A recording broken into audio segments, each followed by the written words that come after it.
खुशामदीद। कभी ये ख्याल आया है कि कंप्यूटर्स हमारी इंसानी ज़ुबान को कैसे समझते हैं? मतलब हमारे लतीफ़े, तंज़, यहाँ तक कि हमारे जज्बात। एक मशीन इन सबको कैसे प्रोसेस करती है? तो आज हम इसी दिलचस्प टेक्नोलॉजी की गहराई में जाएंगे जिसे सिमेंटिक एनालिसिस कहते हैं। चलें देखते हैं कि मशीनें आखिर माने को समझती कैसे हैं। तो पहला सवाल तो यही उठता है, भाई आखिर कंप्यूटर्स के लिए ज़ुबान समझना इतना मुश्किल है क्यों? देखिए, बात बहुत सादा सी है। जब हम इंसान बात करते हैं तो हमारे अल्फाज के पीछे बहुत कुछ होता है। हम सियाको सबाक, इशारे और अपने मुश्तरका तजर्बात को इस्तेमाल करते हैं। लेकिन एक मशीन, वो तो हर चीज़ को बिल्कुल लफ्ज़ी तौर पर देखती है, और बस यहीं से एक बहुत बड़ा फ़र्क पैदा हो जाता है। और इस मसले की जड़ पता है कहाँ है? खुद हमारे अल्फाज में। हमारी ज़बान भाई ऐसी है कि एक ही लफ्ज़ के अलग अलग हालात में बिल्कुल अलग मायने हो सकते हैं। चलें एक बहुत ही आसान मिसाल लेते हैं लफ्ज़ बुक की।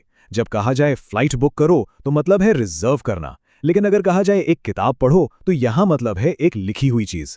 हमारे लिए तो ये फ़र्क बिल्कुल साफ है ना? लेकिन एक कंप्यूटर के लिए ये एक बहुत बड़ी उलझन है। तो इसका मतलब क्या हुआ? असल चैलेंज खुद अल्फाज नहीं है, बल्कि वो सियाको सबाक है जिसमें वो इस्तेमाल हो रहे हैं। यानी अगर कोई मशीन अल्फाज के बीच के इन रिश्तों को समझना सीख ले तो वो असल माना तक पहुंचने के बहुत करीब आ सकती है। तो फिर इस मसले का हल क्या है? भाई अच्छी खबर यह है कि एक पूरी फील्ड है, एक पूरी टेक्नोलॉजी है जो खास तौर पर इसी काम के लिए बनाई गई है, डिजिटल माने को समझने के लिए। इसे समझने के लिए सबसे पहले एक लफ्ज़ को जानना ज़रूरी है, सिमेंटिक्स। सिमेंटिक्स का सीधा साधा मतलब है मानी का इल्म, यानी ये जानना कि अल्फाज और जुमले आखिर मतलब कैसे बनाते हैं।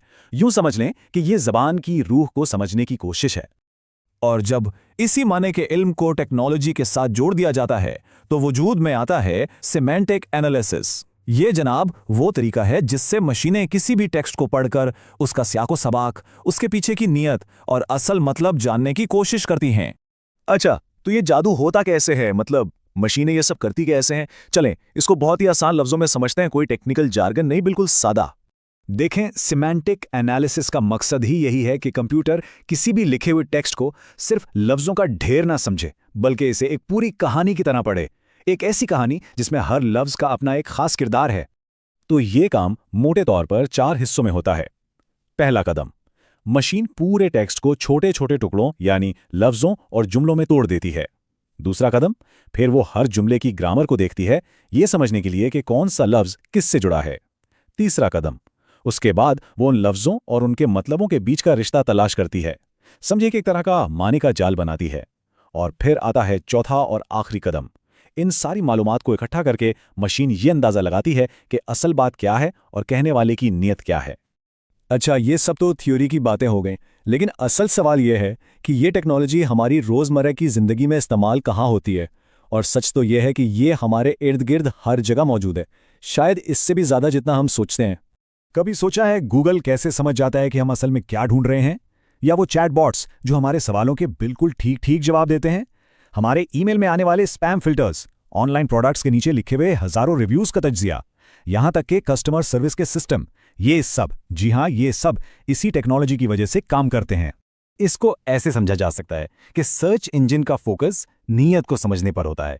एक चैटबॉट का काम दरख्वास्त के मतलब को पकड़ना है और एक स्पैम फिल्टर ईमेल के सियाको सबाक को परखता है। काम अलग अलग हैं, मकसद अलग अलग हैं, लेकिन इन सब के पीछे जो बुनियादी टेक्नोलॉजी है वो एक ही है। और ये कहानी सिर्फ बड़ी बड़ी वेबसाइट्स पर ख़त्म नहीं होती। हमारे अपने स्मार्टफोन्स को ही देख लें। फ़ोन पर की जाने वाली सर्च, हमारे डिजिटल असिस्टेंट्स, ईमेल फिल्टरिंग, यहाँ तक कि वो कीबोर्ड जो टाइप करते हुए अगला लफ्ज़ खुद ही बता देता है, ये सब सिमेंटिक एनालिसिस पर ही तो चल रहे हैं। यानी ये टेक्नोलॉजी तो हर वक्त लफ्ज़ी तौर पर हमारी जेबों में मौजूद है। अच्छा, ये सब जानने के बाद एक बहुत बड़ा और गहरा सवाल जहन में आता है।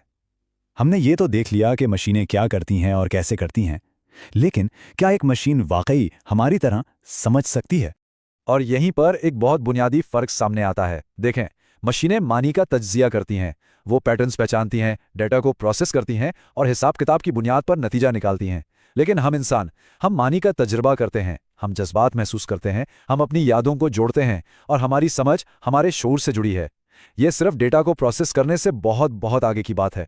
तो इस बात को यहीं एक सवाल पर छोड़ते हैं। अगर एक मशीन ज़बान के सारे उसूल, सारा सियाको सबाक और हर नियत का बिल्कुल ठीक ठीक तज्जिया कर भी ले, तो क्या इसका मतलब ये है कि वो वाकई समझ रही है, या ये सब सिर्फ एक बहुत ही शानदार, एक बहुत ही नफीस नकल है? ये वो सवाल है जो हमें टेक्नोलॉजी और खुद इंसानियत के मुस्तकबिल के बारे में गहराई से सोचने पर मजबूर करता है।